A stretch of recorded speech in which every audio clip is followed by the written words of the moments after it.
How's everybody doing today? 𝓷𝐓𝑘.𝐻𝑐. I'm glad you're here. I guess I'll read Dr. Redcorn's bio here, but I'd just like to, be grateful for the fact that I'm Joseph Herb. I'm in the School of Visual Studies, and I'm grateful to have a citizen of the Osage Nation come and share his research here in his homeland. And I think better than anything, than any type of land acknowledgement, is to actually have the speakers of the people of which you place, because it's certainly a strange thing to welcome somebody on their own land when really it's their land. And so we're certainly grateful for Dr. Redcorn for coming today and gracing our Native American Heritage Month, where we celebrate Indigenous cultures here at the University of Missouri. So in his bio here, Dr. Redcorn is an assistant professor of educational leadership and coordinator of Indigenous Partnerships and co-chair of the Indigenous Faculty and Staff Alliances, executive director of the Kansas Association of Native American Education, and the program coordinator of Qualitative Methods and Graduate Certificate. His scholarship and service are focused on building capacities for Native nations to take on a more prominent role in education for their citizens. And I've spoken with Dr. Redcorn before, and had the pleasure of speaking with some of his students and see some of the initiatives and educational leaderships with the Osage Nation and in the community, and been so impressed that I knew that when we were doing this event this year, I really wanted to have Dr. Redcorn come over and talk about his research and show us great examples how higher ed can be great partners with Indigenous communities. So I'm grateful, and let's welcome Dr. Redcorn into his land. All righty, well, thank you. And can everybody hear me online? Yeah, I may move this guy just a little bit. It's pushing like a weird part. All right. The hybrid age we live in. So I appreciate the opportunity to come here, and this is really great because Joseph came to K-State to share his expertise and knowledge with us a few years back, and so just reciprocating here, and it's great to have this. And if it's okay to say, I'm from Kansas State University, but my first 2 degrees were from KU. I don't know if that's allowed here, but I'm here anyway, and you're on Osage land, so I guess it's all even. All right. But so yeah, those are my titles, but I just really appreciate being here. This is one of the foundational pieces of what I'll talk about today, but it'll take me a while to get to it a little bit. So there's a lot in there. We'll get to it, but yeah, and also it's fun when you start publishing works, and after things get published, you find misspellings in it. It's like an Easter egg. Here, I'll just move on so you can see it. All right, but so yeah, I'm a citizen of the Osage Nation. My Osage name is Samoy. I'm from the 𝐓𝑔 clan, which is the Gentle Sky clan. My family's from the 𝐓𝑔𝑘 district of Pasco, Oklahoma.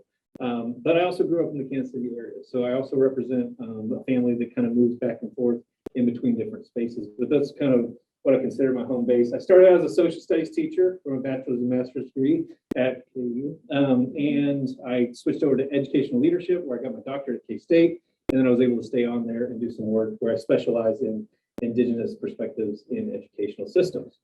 So that's my family right there. Erica, my wife, and Carter and Autumn. Those are my peeps. Those are my people. So I love seeing family members back here as well. So, all right. So land acknowledgement. This is kind of one of those unique situations where I'm actually on my ancestors' land. And so I think this is important to recognize that if you ever need to share this is on 𝓷𝐓𝑘.𝐻𝐵, and that can be found as Osage lesson plans. And so for anywhere in Missouri, you can see there's a big land cession here, a lot of Osage land cession. So that's straight from the horse's mouth, if you will. And it's really important when we do things like this to get as close to the representation as close to the voice of the people saying these things. And so that's from the Osage Nation website. All right. And so that helps. But those are our land sessions, and I appreciate the invitation back here, which we joked about. It's interesting being invited here by a Cherokee person. It's all right. We're over it. But so what I plan to discuss today, a little bit of Indian Education 101, the fundamentals of Indian education and sovereignty. It's kind of something we have to do before we can launch to other topics. Understanding tribal education departments and agencies and their relationship with higher education.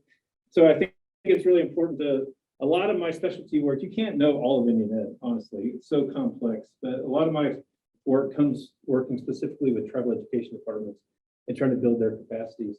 And that means working with Native nations, not necessarily schools serving Native students, all right? And also this working model of liberating sovereign potential, which we'll build towards, and we'll get to that. But everybody still hear me okay online? All right, so Indian Education and Tribal Sovereignty 101. You guys ready for this? We're gonna just move through like a whole lot of history real quick, and there's a pop quiz at the end. Not really, but that's all right. So first off, we have to recognize that Native nations engaged in education before Euro-Americans showed up and started doing this thing that was called education with brick and mortar schools and desks, all right? We tend to call those things ceremonies and traditions, but we have to recognize that Native nations were not absent of education before Europeans showed up. Although when we talk about our modern context of tribal sovereignty, we get hitched to the American systems as we go through, all right? So what are some of those foundational pieces? In 1819, the US Congress passed the Civilization Fund Act, and that was basically an attempt to assimilate natives to whiteness and Christianity. And this became the original foundation for what is now kind of Indian education in the Euro-American context. Nation to nation, foundations of tribal sovereignty. So, quick social studies history lesson, the Marshall Trilogy is basically a series of Supreme Court decisions. And this is when native tribes became labeled as domestic dependent nations. And what this did was two aspects of tribal sovereignty involving Native nations' inherent rights, inherent's a key word there, to self-government emerged from these cases. First, tribes are under the protection of the federal government. Second, tribes hold sufficient powers of sovereignty to shield themselves from any intrusion by the states, and it is the federal government's responsibility to ensure that this sovereignty is preserved. All right, we could go into arguing a whole lot of stuff here, but that's a foundational piece where there's language stuff that people could discuss as far as dependency and domestic dependent. But these are some foundational kind of starting points for understanding tribal sovereignty. Keywords, key takeaways, Marshall Trilogy, domestic dependent status, and the federal government has a responsibility for Native nations. Not just Native nations, Native education, all right? So what that looked like early on was the old boarding school experience. Well, for anybody, we gotta make sure we get this out of the way. I never know because schools don't always teach it. Who knows about the boarding school experience? But basically, the most famous example is Carlisle Indian School, industrial school up in Pennsylvania. And the approach was kill the Indian, save the minute. All right, it was an effort to weaponize schools to strip natives of their culture. It was systematic, it was intentional, and it was destructive. All right, we still are trying to recover from some of the things that were lost during this era. And that paired with land dispossession. One of the most crucial things to understand is land dispossession with things like the Dawes Act led to a massive dispossession of land. A lot of people know this. They just don't always have the language to describe it. But that land dispossession is inherently connected to our educational system. It's not just something that happened a long time ago and then it's gone. It's still connected legally, all right, and institutionally. So we have to think about, I'm coming from Kansas State University, and we like to tout that we are the nation's first land-grant university, all right? They'll get in a fight with some other institutions about first operational, but that's not really what I'm concerned about here. But these land-grant institutions are inherently tied to the dispossession process, all right? And for anybody that wants to QR code, I haven't double-checked this, so if it doesn't work, it's not my fault. But land grab universities is a thing that came out in the last couple of years by Lena Tone by High Country News. And it's a whole database where you can go to land grant institutions and you can see exactly how much land they got, where it came from, what tribe it came from, and how much they profited from it. Which also means remembering this map here. I can use the laser pointer so I can feel cool. All right, Missouri, right here, if we remember that shape, we can go to the map of Missouri and we can see exactly, these are all the parcels of land, and that gray area is from the Osage Nation because you can click on it in that database. And you can see it was from the Great Middle Osage. The US paid $430 and the university raised $546,000. So we say things like stolen land. These are the things that we're referencing. And these are the conversations we have to have, even if they're not easy to have. Because this university has a foundation that was really built upon dispossession of Osage land. But not just University of Missouri. Osage lands went to all these universities too. The profits from them fed those other land grant institutions. So my point here is not to make everybody feel bad, it's to start these conversations and make space for these conversations, but to also point out that land dispossession is inherently tied to our educational system. Another layer to that. When the United States of America was founded as a country, it entered into treaties with Indian tribes, and it did so pursuant to the US Constitution, and it did so pursuant to the federal policy of recognized tribes as separate sovereign nations, and it did so as a means of acquiring Indian land. And when we engaged in those treaties, very often there were promises for education. So land, education in return, along with healthcare and other things. And it's not the only thing. So what this does is this creates a fiduciary responsibility of the federal government, which is a fancy way of saying we owe you something. We have a responsibility here that we have to hold up our end of the bargain. Also, sometimes you hear this framed as the federal trust responsibility. So we're moving forward in history, the progressive era. Remember, I started as a social studies teacher, where people started thinking a little bit differently about things in the early 1900s. In 1928, they issued a report and they were like, hey, this boarding school stuff we've been doing, it's not real great. Kind of bad. We should stop doing it. We should try to fix it. I'm paraphrasing like a massive document, but then we move into the 1950s and we have this termination era where they try to reduce the number of tribes again. And they start trying to move tribes and natives into urban centers. So there were relocation programs. So now all of a sudden you have everybody was moved out to reservations away from what we think of as civilization. And then now you have programs to get them into cities to become white in that way. So over time, we have a really complicated situation here.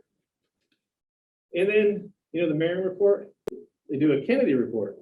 And I almost as a joke showed like the Kennedy report, the Warren Commission on the Kennedy assassination. But anyway, now I just talked about the joke. It's not really as funny. But the Kennedy report, 1969, basically came out and said the same thing the Marion report was saying 50 years earlier. Hey, we're failing our native kids. These systems are a little bit not okay, all right? Remember, this is in that Great Society, LBJ, post-civil rights era. So now we're moving into this new kind of way of thinking about things, even if we haven't necessarily fixed what was said in the 1920s.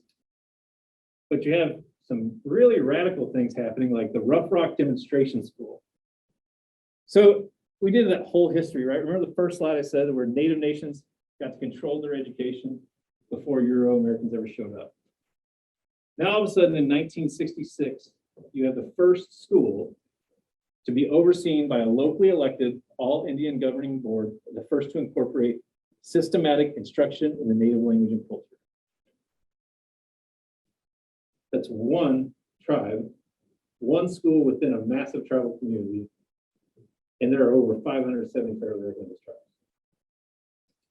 But then you have stuff like PL 638s or PL 93-638s, where the Indian Self-Determination and Education Assistance Act of 1975, which basically said Department of Interior, Department of Ed, Department of Health and Human Services, you are allowed to actually just send the money that we owe to tribes and let them execute these programs instead of the federal government trying to execute it for them all the time. So these are called 638 contracts. And sometimes schools today use tribes today use 638 contracts to run their own schools that the federal government used to run for them. I highlight these because what you're starting to see is this really kind of intense bureaucratic network that is Indian education. So you have several agencies listed there. And those former Indian schools that were Kill the Indian, Save the Man are still around. They just have a different purpose. They've been repurposed. We won't go into it too much, but basically there are still 183 elementary, secondary, residential, and dormitories across 23 states that are federal Indian schools. And if you see right here, what happens when you give me one of these. So some of them are run through 638 contracts, which means the tribe runs that. There's also something called a 297 grant school. All right. That's a quick and skinny history of Indian education, fundamentals 101. If you ever need to follow up, these two, especially if you're teaching classes, these two documents right here are open access. You can get them online. It's the National Indian Education Association and the National Congress of the American Indian. And they break things down without throwing a massive textbook at you. All right. So a lot of the stuff that we talked about, more details can be found in those two PDFs, which can be found online. Okay, so bringing the focus back to this history. This is out of the NCAI document. I'm showing you this so you can see what's in those PDFs. The self-determination period starting in 1968, it's around that Rough Rock demonstration school time. And you have them characterizing this 2000 to the present as the nation to nation period. So this is new, this is not very old to be thinking this way, all right? So now all of a sudden we're looking at tribes and tribal nations differently than we were doing. Then when I say we, it depends on who we were talking about here. In general, people are looking at tribes differently and their capacity to govern themselves. So the critical questions. So now we're starting to shift the conversation. So the nation to nation era is a positive step forward, but it's more complicated than that.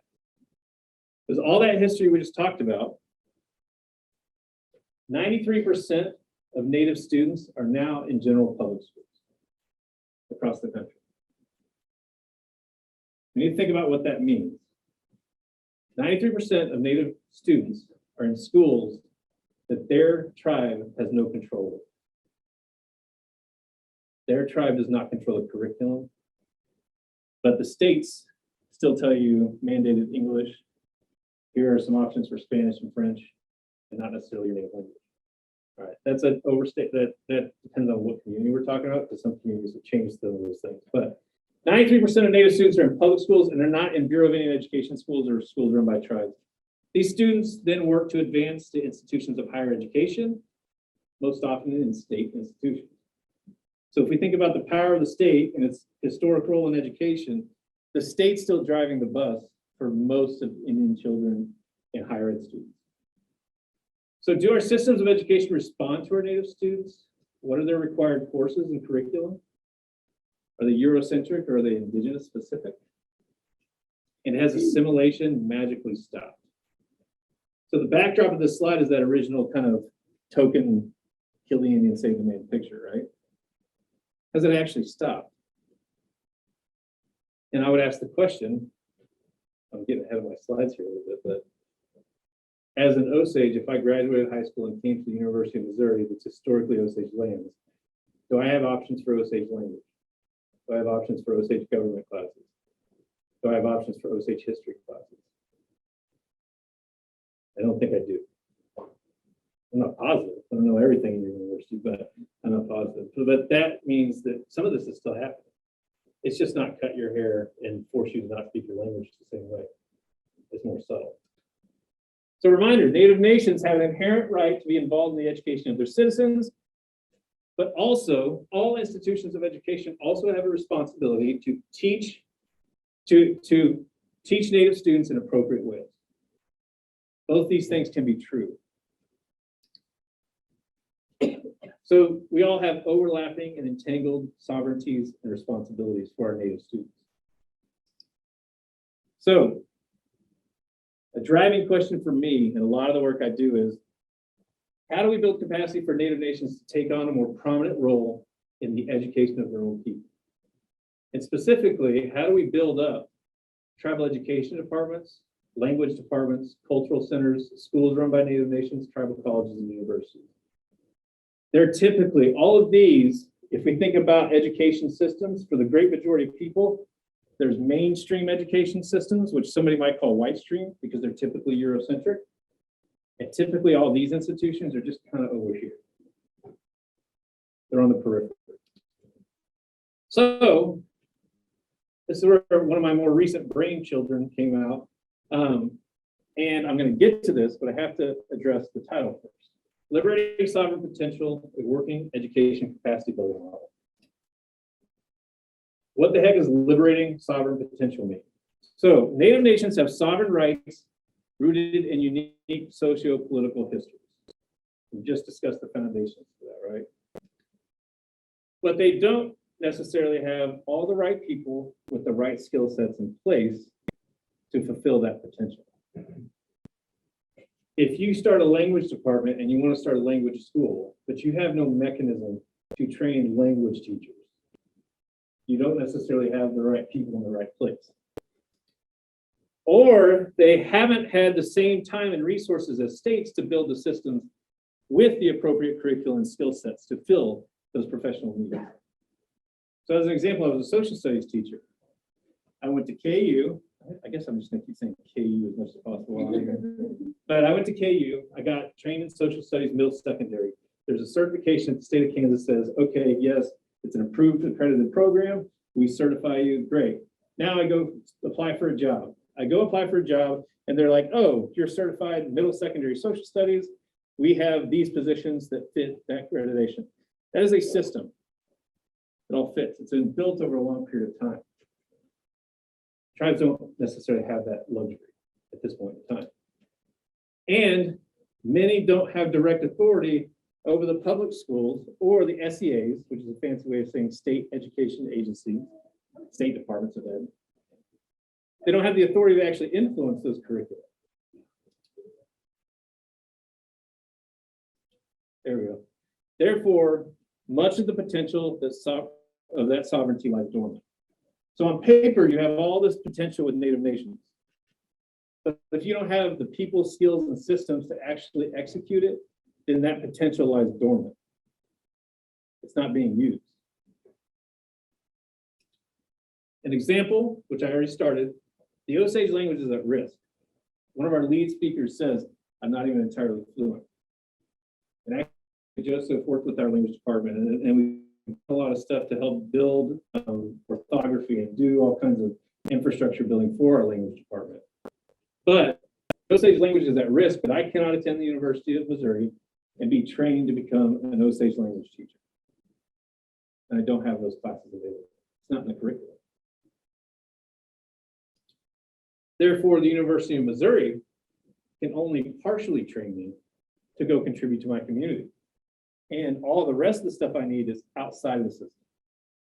It's not in my learning path. It's not in my planned learning path. It's, I hope you go get it with your family during your ceremonies and all that stuff you do outside. And we have to be careful. Not everything in ceremonies and cultural stuff needs to be formalized into a Eurocentric system of education. That's a big disclaimer there, all right? But it's a critical question and a critical reflection about like, why would we expect language revitalization to be easy if we don't have these infrastructures in place? So one of my favorite things I ever read was from an Osage anthropologist, Jean Dennison, and she was talking about the reformation of the Osage Constitution in 2004-6, which is basically a political anthropology book. So I'm an education person reading this political anthropology book, and I got to page 6 and my brain exploded. So basically, Frank, any teachers in the room? I'm breaking the cardinal rule of like putting too much text on. All right. So, but I always like to read this entire paragraph because it's so important to me and how I started rethinking some of these things. So she's talking about Osage ribbon work. This is actually my ribbon work suit I had made that we danced during our ceremonies. All right. So those 2 leggings, a straight dance suit, 2 leggings, tailpiece. All right. So they say, for their part, the Osage and all-American Indian nations have long understood the colonial process as at once devastating and full of potential. Osage ribbon work, born out of the 18th century trade with the French, is perhaps the ideal metaphor of colonial entanglement. Using raw materials and tools obtained from the French, Osage artists began tearing the rayon taffeta strips and then cutting, folding, and sewing it back together to form something both beautiful and uniquely Osage. And picking up the pieces, both those shattered by and created through the colonial process of weaving them into their own original patterns, Osage artists formed the tangled pieces of colonialism into their own statements of Osage sovereignty. So Osage ribbon work reminds us that it's possible to create new and powerful forms of an ongoing colonial process. We took things that Europeans brought over and we reworked them and made them our own. That's kind of the situation we're in, and that's how I see educational systems. And the need to stitch new patterns as leaders. Remember, I do have leadership. So a lot of this is rooted in the idea of educational leadership. how do we bring things together and stitch two patterns that can recognize the individuality of, say, Osage? So, as we shift gears to tribal education departments and agencies, let's talk about them. We have over 570 federally recognized tribes in the United States. And I always like to quiz people. How many states do we have in the United States? 50. How many colonies do we have? And everybody's thinking 13 original colonies. And I say, how many federally recognized tribes do we have? And most people are like, 10, 40, 570. Over 200 of them have some form of tribal education department or program. What do they look like? So I'm in the middle of a survey. This is preliminary stuff that we're doing. And this went out to tribal education department directors. And we asked the question, what is the approximate size of your TED or TEA? So that's tribal education department or tribal education agency. Those words are used a little bit interchangeably. They don't mean the exact same thing. But 29 of them answered. Actually, I have more answers so far, but this is what I told the other day. Total sum of all the budgets, $93 million. We're not talking about nothing here. $93 million. Average budget, however, because you have to recognize there's really big TEDs and there's really small TEDs, average budget was around $3 million. Where was that money coming from? On average, they said that 47% of their money was coming from tribally funded stuff. They generated it on their own. While another 44% was coming from federally funded stuff. And that links back to that federal trust responsibility. While we have really unique cases where state funding is running through tribal education departments. And this was an anonymous survey, so I don't have an ability to follow up and figure out who the heck that was, because I don't have questions for it. And other foundation money or other situations. So where does that money come from? So if you haven't seen in the news recently, the Osage Nation has an idea about setting up a $60 million Lake of the Ozarks resort. All right, I'm going to skip ahead real quick. Stereotype warning. Not all Indians get scholarships and not all Indians are running casinos, okay? And we engage in lots of different enterprise besides casinos. So let's just kind of get ahead of that here. But there we go. But what we have to understand is like tribally developed money goes to things like this. The Osage Language Department developed an app for children to learn from where Sonny goes to school and they can click. It's an interactive thing where they can hear from their elders through their iPhone and iPad. Those aren't free. All right, that takes a lot of money. Money like this goes to education departments and goes to these things. But they also use stuff like Office of the Office of Indian Education, professional development grants. That's just one example of one federal program that also feeds through these tribal departments. So this mixture of tribally developed funding and federally developed funding is a balance that we need to think about. But when I asked them, what are your TED's primary responsibilities? So remember, 29 TEDs answered. 20 of them said, one of our primary responsibilities is higher education student support.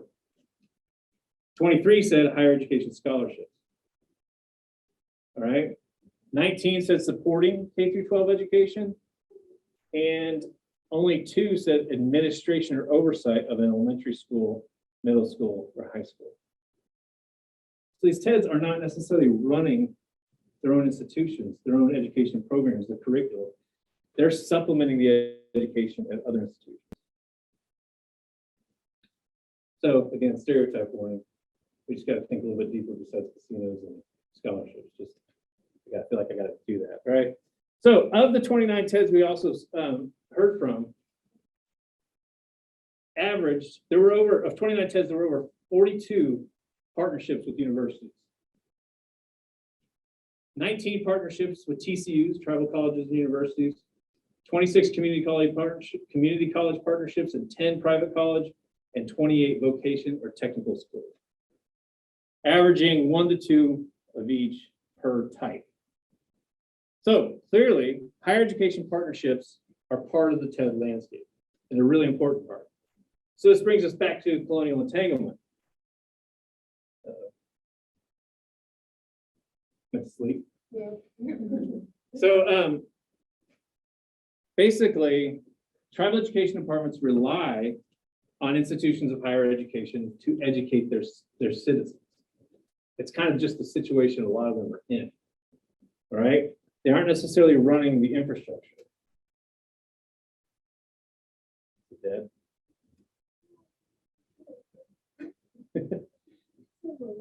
That's all right. So, I don't think it's going to work anymore. Well, actually, so basically, yeah, they rely on partnerships, and they basically, that's how they have to operate. And so the idea of entanglement is we had to figure out, and if we go back to the ribbon work, tribal education leaders are trying to figure out how can we leverage institutions like this to help us build our capacities. The problem is if we're sending, and I say we, tribal ed leaders are sending our students off to these institutions, but not critically reflecting on how assimilation is still happening in these institutions, and then expecting them to come back to the community and do X, Y, and Z, we just don't have that infrastructure in place, and we have to recognize there's a disconnect happening. All right, so that's where I talk about ribbon work leadership, and the idea that we have to be able to stitch these programs together and make them work. All right, so I believe, oh yeah, good timing. All right, so we had to remember that assimilation continues without critical institutional introspection. Critical institutional introspection. All right, we have to recognize how, if we are agents in these institutions, we have a responsibility in this ongoing assimilationist trajectory. Do I have any ed leadership people in here? All right, then I know how to treat this next section. All right, so this is the model that and I actually call it a working model. And the idea is that this is a philosophical way that we can think about building capacities in Native nations. So the key is you have to have broad and dynamic systems thinking. I've just peppered you with like BIE, Office of Education, TEDs, TEAs, LEAs, SEAs. It's a massive bureaucratic kind of landscape. You have to be ready to lead across institutions if you're going to lead from these tribal education departments. And I'm going to speak, this is meant for people who prioritize the perspective of the Native nation. So this whole thing is not built around like how to lead from a university standpoint. This is built around how you need to conceptualize leadership from the tribal nation standpoint. So Native nations are just one of all these different bureaucracies. So how do we lead across them? First, a mental recentering. You have to allow yourself to recognize that a lot of times you have been built around this orbit of Eurocentrism, even if you don't always recognize it and you can't always name it. So we have to allow them, leaders, to start thinking with their cultural systems in the forefront and their intellectual sovereignty. I'm not talking about political sovereignty. Their intellectual sovereignty, their ability to think outside of whatever Eurocentric boundaries have been built up in a status quo. And they need to allow them to position their government systems as a priority. All right, so the tribal governance structure and the intellectual and cultural sovereignty as well. Because those, if you're not familiar with Indian country, cultural systems and the tribal political system are not always the exact same thing. You have cultural leaders and political leaders, and they have different roles. So you have to allow tribal leaders to start with that as the central point and not hey, come over and let our Eurocentric system that we built over centuries be the central point. So then you start working outward, and I'm going to start breaking off different parts of this. So what you do first is you need to assess the landscape and identify assets. You assess the landscape and identify assets. And what that means, you have to map your systems of influence. You have to identify skilled and knowledgeable educators, certified and non-certified. A native language speaker that's 75 years old and knows the language better than anybody else in the community is not necessarily a trained elementary educator. They're still an asset. And you have to be creative about how these things need to work together. So certified and non-certified.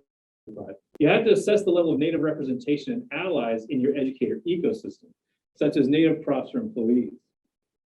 For example, I would be here sharing this information right now if I hadn't met Joseph, if we hadn't had some history.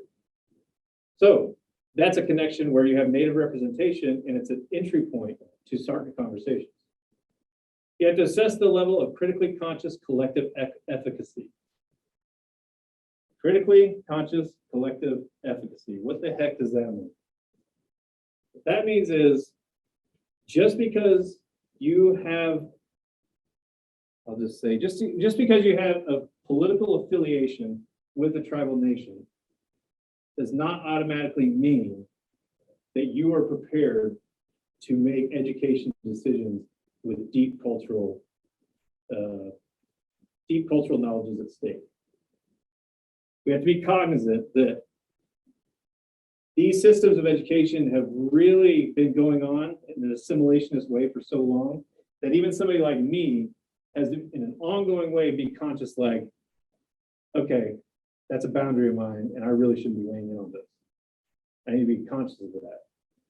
I don't know what they're talking about, and so I shouldn't be making this decision. All right. And you need to identify and prioritize areas of need and growth. And that's just a very practical leadership thing. You can't do it all. If you're trying to revitalize a language and you think like, we're going to throw some money at it, we're going to create this and it's all just going to happen. No, you can't do it all. You have to be very strategic. This other part, which I'll just highlight certain points. You have to foster professional growth across the system. Okay, so you have to identify institutions, access points, and resources to foster professional growth across the system. For example, does the University of Missouri have somebody in the executive office who's a leader of tribal relations? We don't have one at K-State either. KU just got one. Other universities and other regions have one. But those are access points. And so for me being here, that's an example of one of those access points, right? You have to look to existing resources within the nation. That's more talking to tribal folks. If all you're doing is looking outside your nation for answers, you have a problem, all right? You also have to look inward and what you already have in your infrastructure. You have to identify institutions of higher ed to build pathways to the profession. When I say the profession, I'm mostly talking about education, but that's all professions really. And I talk about this a lot. So getting more trained educators in place is really important. But if I'm going to use a language department as an example, when I started my first social studies job as a teacher, I went in, they gave me a textbook, they gave me a developed curriculum, they gave me these ancillary materials, one of my favorite words as a new teacher, all the little workbooks that you were annoyed with, where all those worksheets came out of, all right? You get all this stuff, it's there to support you in your teaching. You got media, you got a library with videos on organized by special topics. If you're going to revitalize a language and you're a language teacher, you don't necessarily have all that. It has to be made, which means you need digitally fluent people. You need book writers, children's book writers. You need graphic designers. You need all the things. You need linguists. So you have to create all the pathways to the profession, but you have to make strategic decisions about which ones are the priority for your goals that you're setting. And you want to recruit from within the community. So if you go create a partnership with the institution of higher education, if you have the ability to say, we built this program for us, it automatically becomes more attractive. It becomes more attractive. And so if you can build the program for that actual community, you tend to get more people going there. And then when they finish, they have a purpose for where they're going to go work when they're done. And it actually fits better. You have to execute programs with focus, flexibility. This is more leadership talk. I'll go and skip to the next one. Main thing is look for access points, start to look to build partnerships, and start to think strategically about how you're going to recruit for those areas, right? And then the last thing is systems development and alignment. This has the fewest bulleted points, but I think is actually one of the most important. You need to go about your leadership to align legal, political, and jurisdictional structures to suit what you're trying to accomplish. Because we know that the systems as is are not good enough. They don't fit. So you have to go start bending those systems. And you can do that by reaching out to certain institutions of higher education or a state department of education and say, hey, we need to have a conversation about native language certification. You got the State Department of Ed has French, Spanish, German. You got all these certifications. And this is Osage territory. Where's Osage? That takes a lot of work, but it has to be done. You start bending those systems back, and that's why I shaped this like this. It's all trying to work outward to build capacity. Signing MOAs with the local school district to say, hey, we don't have access to our own students' data. Can we come to an agreement about how we can actually have data that is, because they're our citizens too, they're not just the state, they don't just belong to the state. Data sharing agreements, can we come to an agreement, sign an MOA, intergovernmental agreements, things like that. So this is very much a leadership conversation, but you have to do the work to try to bend those systems to work more appropriately. And then you have to develop and align curriculum and teaching resources. We were talking about it earlier. Has anybody in here ever, any professors in here try to put a new program through? It's fun, isn't it? All right. It takes a lot of work. If you want to go say, hey, we got a new program with this name and here's the learning objectives, that's a lot of work. So if you think about the status quo, the easiest approach is, that's a lot of work. I'm just going to keep going status quo. But what happens is those learning opportunities aren't there and the infrastructure isn't built on purpose to address it. But you also need the resources to go with it. So it's one thing to say, hey, we create a language class. It's another thing to say, and we need some books that don't exist. So you need all of it. And that goes back to the conversation I said earlier. So together, those three things, in an ongoing way, you have to think very long term. You have to think very long term. And if over time you are continually assessing and identifying assets that you have within your communities, you're engaging in systems development and alignment, and you're building these professional pathways that actually meet the needs of tribal nations and tribal communities, then over time you're going to create a community of practice.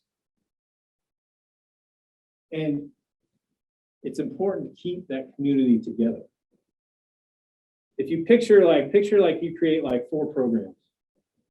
Like let's say you create a teacher training program and you create a program that's coming out of the College of Liberal Arts, and you create an organizational leadership type program, and you create, I don't know, an arts program specific to something. If you got 4 programs and over the course of 10 years, all of a sudden you have a community of 50 to 80 graduates that all graduated with the specific skill sets that you were hoping for them to have. And then they all just go off into the world and you don't keep them connected. It's really important to think long-term about how you can keep that community of practice and that ecosystem together.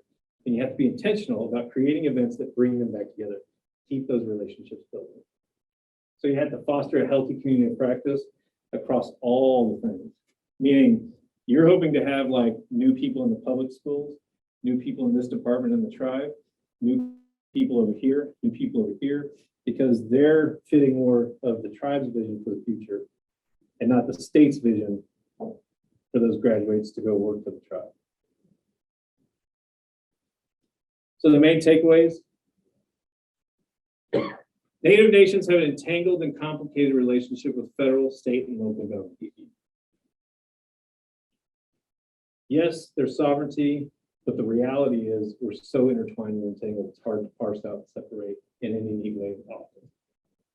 Institutions of higher ed are part of Indigenous education ecosystems, whether we recognize it or not. You have natives walking through. And actually, another thing, a lot of natives in data systems get lost in multiracial. All right? So they don't even show up in any reports. So if you look and see that the University of Missouri has X amount of native students, you need to also look in who checked American Indian, Alaska Native, and something else in it that's multiracial. All right? So whether we see them or not, all right? Our institutions often continue the United States' original assimilationist trajectory, even if it's not as obvious as the kill the Indian, save the Native past. If we recognize the need to collaboratively build programs that are centered around culture and governance systems of Native nations, and this is a really important phrase in here that I want to make sure is really important, in culturally appropriate ways. You can step into a minefield sometimes when you start messing with education and culture and you don't know what you're doing, all right? In culturally appropriate ways, and decenter Eurocentric university histories, we can start to co-create learning environments and liberate sovereign potential in Native nations. This type of work takes unique cross-institutional leadership style that engages in broad dynamic systems thinking. So basically the main takeaway is you've got to really elevate and look at all the systems of influence for Indian country and Indian education. And if we can be more cognizant of what that is, then it's really important. And I also want to recommend that, like, there isn't a part of this that makes me nervous. And the fact that, like, some of this model does depend and encourage partnership building.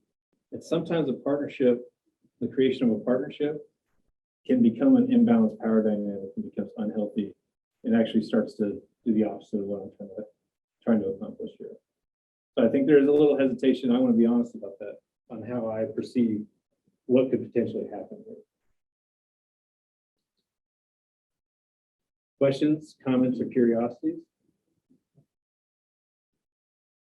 Hey, and Joseph, I did do, there's 10 minutes left. I did it. I left time for questions. All right. Do you have a question? Well, I was going to say, what's the extent of tribal contributions to the Oklahoma educational system and Department of Transportation, these government and state government agencies? Because I've heard through several sources that through these fundings that are generated by the tribes, those funds are bleeding into public schools, new buses, new infrastructure, and that type of thing. Have you heard much about that? So yeah, if you actually specifically, so I do know that the Osage Nation pays for certain roads in Osage County, things like that. And I think one of the things kind of buried in your question, I think, is the idea that there are contributions that tribes are making to non-tribal people or non-native people that are as often invisible. For example, the gaming compact, which is kind of a hot thing in the last couple of years in Oklahoma, but the gaming compacts that were signed, basically, you can go look at the Oklahoma Indian Gaming Commission report, and you can see exactly the number that of the figure of the money that tribal gaming put into Oklahoma State Department of Education coffers. And so that's a critical question. Like, we're entangled in all this. So what is the Oklahoma State Department of Education doing to respond to the needs of Native nations? Because there's not very many BIE schools in the state of Oklahoma. So there's a whole lot of Native kids going to Oklahoma public schools. And with that, some gains have been made in Oklahoma, and I'm not a spokesman for Oklahoma, but they have so if we go back to systems alignment, they have worked with the State Department of Education to change it from foreign language to world language. And they've created a system where the tribal nation has the authority has a partial authority to certify teachers in that language. So that's a good example of systems development alignment. Also, they have a spot in the State Department of Education, and the last person there actually did some work when the social studies curriculum was being updated, did some advocacy work to get that curriculum to respond to, or to make sure that Native students in Oklahoma, or all students in Oklahoma, were learning about tribal sovereignty. And so those are some examples of system development alignment. But to your other question, yes, there are things that are paid for by tribal nations and their enterprise that go into state, and they benefit non-natives. So there's a need to recognize that balance. It's not just like everything natives do are just, hey, that's only for us and nobody else. It's not really like that. Anybody else? Go ahead. So one thing I know has been happening just sort of across different states like Montana and Alaska and Wyoming is like there are different, like state sort of mandated or implemented, like Indian education curricula that, you know, like Montana has it where it's written into the legislation. They've had like intertribal gatherings from elders across like all 13 tribes of the state, and they build, you know, some kind of curriculum, and then the teachers are supposed to teach it to all the students in the state. So in instances like that, what are like differences, similarities, relationships with this sort of like the ideas that you're talking about and that work that's been trying to be done? So that again is totally systems development alignment. And also when you assess the landscape and identify assets, you had people that started working and building relationships with people in those state offices.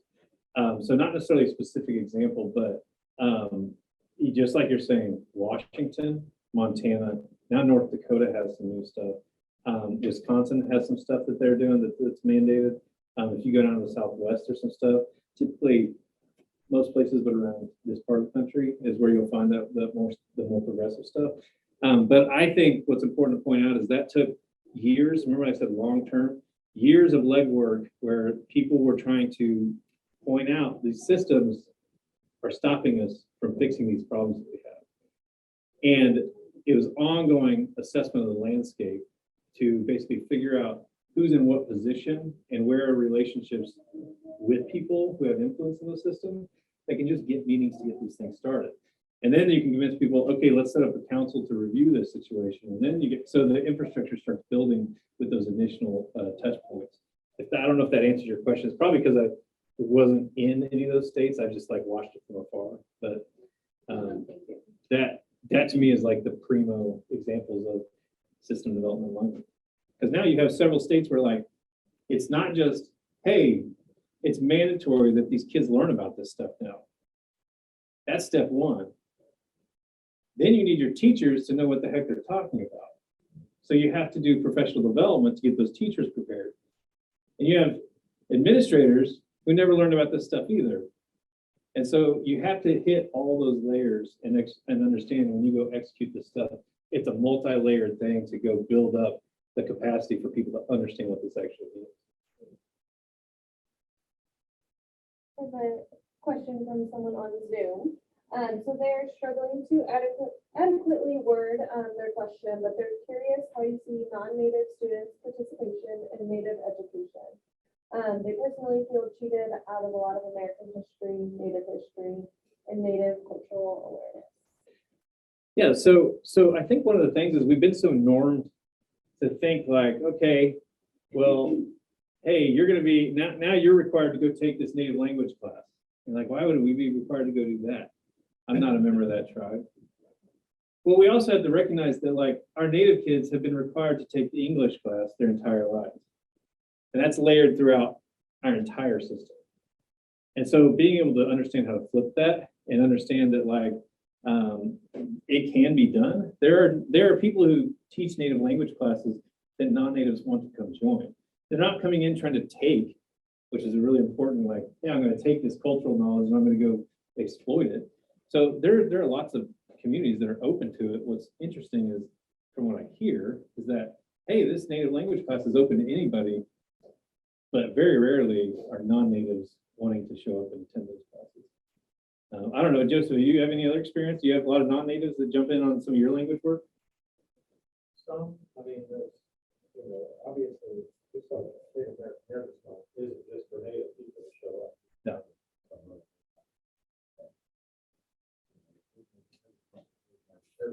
For all of us.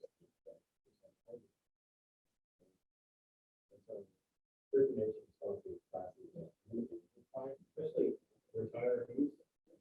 Like when you certain nation their whole life, and they decided that they go take a look, try to learn a little bit more about culture that's been around for generations. And so it's welcome because it shows a level of respect. We're on our land. Why not keep our language? So I would say that there are some positive benefits, and I think that's what you're talking about too, is not exploiting it, embracing it. And so usually that's most of what I've seen people positively from the community. And including that as a systematic self-awareness practice. Yeah, I bet that varies from community to community. But Alex said, it's interesting, if we go to the university level, that at the University of Oklahoma, their native language classes, overwhelmingly, the number of students who take these native language classes are non-native, which is really, brings up a really interesting situation that non-native students are learning more language than their native counterparts that are in the community because they don't have that opportunity to take that course. It is fascinating because you're probably going to have more non-natives going on, particularly whites. So you're going to have more whites going on to college just based on research. But basically, yeah, if you don't offer those native language classes at the PK through 12 level, and then like everybody goes to college and fewer natives are going to college, and then now all of a sudden the non-natives are taking the class. Over time, there's an imbalance that could potentially happen. It doesn't mean it really just depends on situation to situation, but you got to be careful that you're not exoticizing some of what you learn, and you're not manipulating and over-interpreting, and you're not coming across like, you know, I've taken this native language for 4 or 5 years, and I know more than you, and I'm going to school you on this. That's where that can get a little bit It's tricky. interesting, those entanglements, right? Entanglements, I mean, only in Oklahoma would you find that kind of a situation. Yeah. It's something that these students and people that aren't familiar with that part of the country don't know. And to go back to the reality of it, I know that most tribes, if they could just like, boom, we're going to set up a PK through 12 system, and we're going to speak as much English, or we're going to speak as much of our native language as we do our English every single day, and they're going to experience that every day. That is like a beautiful idea. But if you don't have the teachers, facilities, and teacher training pathways to actually create that scenario, then it's an idea that you can do. But in reality, the ability to execute takes a long time with an eye on capacity building long term. Go ahead. Oh, it's okay. I just have another, someone else on Zoom with a question. So he's very glad we discussed the land grab. Do you feel it's enough to convince university administrators and in some cases state congressional leaders to reinvest those profits to benefit our communities? Yeah, I mean, it's I mean, to put a dollar amount on the land that was dispossessed and what over time, what it's approved and what it's turned into, it's a drop in the bucket to do like certain programming to benefit certain communities. Clearly, I would be a little bit biased to say like Osage people have paid their tax. So if you think of our logic of things like in-state tuition, or like, oh, well, if we create that program, like, are we going to have enough enrollees and credit hour production in order to support the program and make it sustainable? That type of logic, in my opinion, doesn't always apply. And so I'll go back to the land acknowledgement piece, and we talk about this a lot, is the land acknowledgement really has to go a step further than just saying it and say you did it. Program building that actually helps these communities or giving actual resources and thinking about this in different ways is really the priority, in my opinion. So yes, I would support that. And it's kind of a drop in the bucket compared to, yeah. I don't know if you want to keep going or running on time. I don't want to keep it too long, but maybe a question. That's fine with me. If people need to leave, then no offense taken. Did you want to go ahead? Yeah, I was gonna ask, I'm co-chairing a task force with some folks we met earlier, and I'm listening to this and thinking, I mean, this is a way to build infrastructure. This is sort of giving language to some of what we've been thinking here at Missouri, right? And so I'm just thinking on a practical beginning point, there's so much work to be done. Like, what would be opening steps, opening moves to make, to move toward this? So that's a really important question, because this brainchild, which was a brain dump of mine one afternoon that was a little bit refined, there's a lot going on. And in the article, I talk about this where basically you got to identify and prioritize just one or two things, one or two starting points. And if, as long as you're thinking about whatever the starting point is, we intend for it to be a building block that moves 20, you gotta think 25, 30, 35 years from now. What will this spawn into if we can create this starting point, which starts to build an ecosystem, which creates two more starting points. And then you get this one, like, we're good at this now. We've done it 3 times. We were really terrible at it the first time. And that's what we had to be ready to accept that. Like, we're doing things that like haven't been done. So like, we're gonna create this program, we're gonna partner, we're gonna do this. And you're like, we had some learning, we had some growing pains there. Don't give up on it. Let's take the data. Let's just do practical leadership stuff. Let's listen to people, hear what they said, fix the program, improve it, do it again, do it again, do it again. And once you get good at that, it gives you an idea of how to spawn off another program and another program, and another program. So it's really important to focus on just picking one thing that is totally attainable, even if it's like basic relationship building. Like this right here is a starting point. I was able to talk to some of your leadership today. Basic starting point.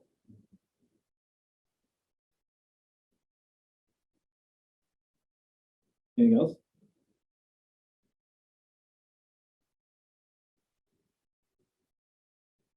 Anybody online fall asleep? No? Lots of clapping and. No. Well, I appreciate Dr. Redcorn today.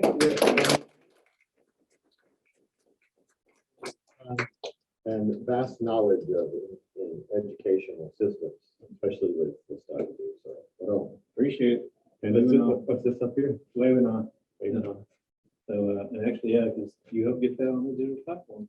It's a small part of it. Yeah, just to help you walk through the process. Yeah. Not me, language is part of it. So, all right, well, thank you all very much. And I'll stick around if anybody has any questions. My email, if you want to put it in the chat, is aredcorn, easy to remember, aredcorn@ksu.edu.